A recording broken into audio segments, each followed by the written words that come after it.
অৰুণোদয় আঁচনিলৈ খুবেই গুৰুত্বপূৰ্ণ আপডেট ওলাইছে। যদি আপোনালোকে নতুনকৈ অৰুণোদয় আঁচনি কৰিছে বা আপোনালোকে আগৰ পৰা অৰুণোদয় আঁচনি টকা লাভ কৰি আছিল, তথাপি আপোনালোকৰ বাবে কিন্তু আজিৰ এই ভিডিঅ'টো অতিকৈ গুৰুত্বপূৰ্ণ। কিয়নো আপোনালোকে অহাকালি অৰ্থাৎ 25 ছেপ্টেম্বৰ তাৰিখে অৰুণোদয় আঁচনি টকা লাভ কৰিব নাই, এই বিষয়ে কিন্তু আপোনালোকৰ মাজৰ পৰা বহুতেই জানিব বিচাৰিছে। আপুনি নতুনকৈ আবেদন কৰিলেও আপোনালোকে হয়তো লাভ কৰিব নাই, বা আপুনি আগৰ পৰা যদি টকা লাভ কৰি আছিল তথাপি আপোনালোকে টকাটো লাভ কৰিব নাই, জানিবলৈ ভিডিঅ'টো সম্পূৰ্ণ কৰি চাব।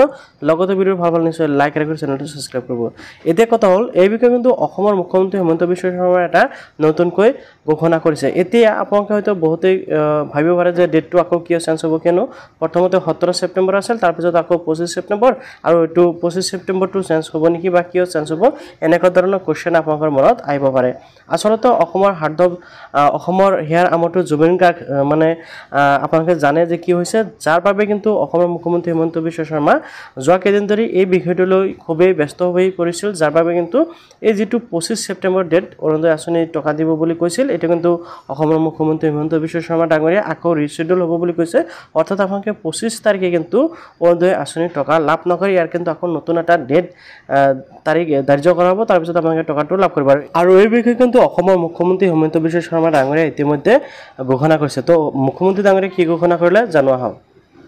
ইয়াৰ ফলত ৰাজ্য চৰকাৰে পূৰ্বে নিৰ্ধাৰিত কৰি থকা মহিলা উদ্যমিতা যোজনাৰ সভা, অৰুণোদয় সভা, লাঞ্চ ডিনাৰ যিমান 23-24 আমাৰ শিডিউল হৈ আছিল, এই গোটেইবোৰ এতিয়া ৰিচিডিউল হ'ব, আৰু ৰিচিডিউল ডেটসমূহ আমি ৰাইজক অৱগত কৰিম।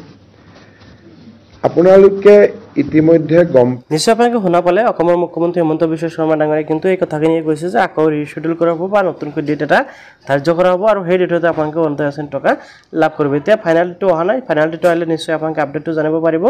আৰু আপোনালোকে আপডেটসমূহ পাবলৈ চেনেলটো এতিয়া ছাবস্ক্ৰাইব কৰিব, আৰু ভিডিঅ' যদি ফেচবুক চাইছে পেজটো শ্বেয়াৰ মাৰিব।